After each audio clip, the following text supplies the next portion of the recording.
नंदलाल जी दिल्ली से। राधे राधे स्वामी जी, बैठ जाइए।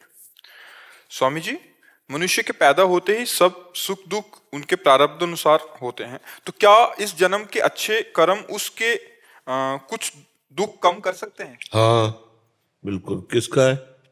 हाँ, अगर वो अच्छा कर्म सामर्थ्यशाली हो और हम संकल्प करें तो हमारे प्रारब्ध का नाश हो जाएगा। पर वो इतना समर्थ होना चाहिए जो प्रारब्ध का नाश कर सके। हम उन अच्छे कर्मों में दान पुण्य काम नहीं करेगा, भजन काम करेगा। भगवान का नाम जप रूपी सबसे बड़ा अच्छा कर्म है, वही कार्य कर सकता है, अन्य कोई नहीं कर सकता। पर जब भजन होने लगता है तो ये समझ में आने लगता है कि यार दुख को भोग लो, भजन का खर्चा करो। भजन से तो भगवान की प्राप्ति कर ली जाए। समस्त दुखों का नाश तभी होगा जब भगवान की प्राप्ति होगी। बकाया ऐसी सामर्थ्य है, यदि भजन किया जाए तो प्रारब्ध का क्षय कर देगा। जो तप करे तुम्हारी कुमारी, तो भावी मेट सके त्रिपुरारी। अगर तपस्या की जाए, भजन किया जाए, तो भावी जो हमारा प्रारब्ध है उसको भी मिटाया जा सकता है, उसको नष्ट किया जा सकता है। साधारण दान पुण्य से नहीं, दान पुण्य एक अलग शुभ कर्म हो गया और पाप एक अलग कर्म हो गया।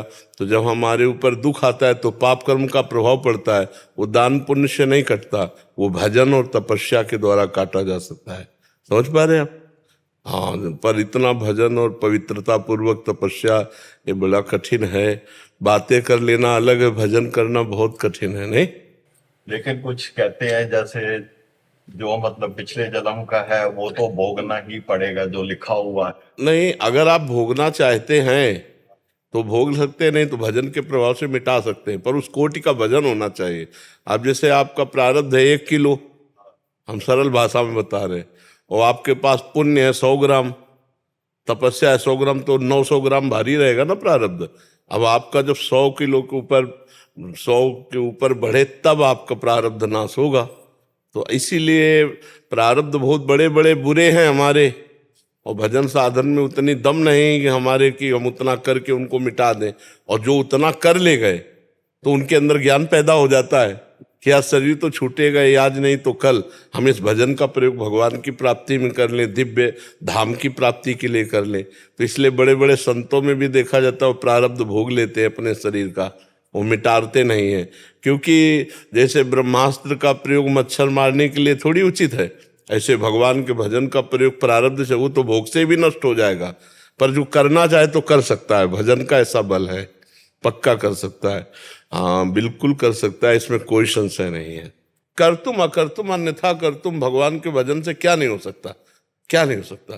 पर अगर संतों को बड़े बड़े देखो तो बड़े बड़े रोगों से ग्रसित मिलेंगे, तो आपको लगेगा कि ये अगर इतनी सामर्थ्य है तो अपना रोग क्यों नहीं मिटा लेते। भाई रामकृष्ण परमहंस जी के गले में कैंसर, बड़े बड़े संत लोग, ये कुछ भागवतिक विधान होता है कि जैसे आपको पुराने कपड़े में कई दाग लग गए हैं तो आपको क्या परेशानी है? पुराना कपड़ा है और आपको फेंकना ही है, और वो कई दाग लग रहे हैं और दाग लग जाए तो उसमें क्या फर्क पड़ेगा? ऐसे है हमारे लिए। अब तो इसको जाना ही है, जहाँ 10-20 तहाँ और 10-20 आ जाए, क्या परेशानी होती है?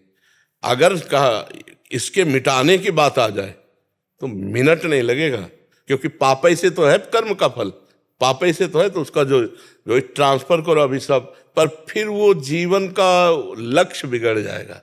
जीवन का जो लक्ष्य है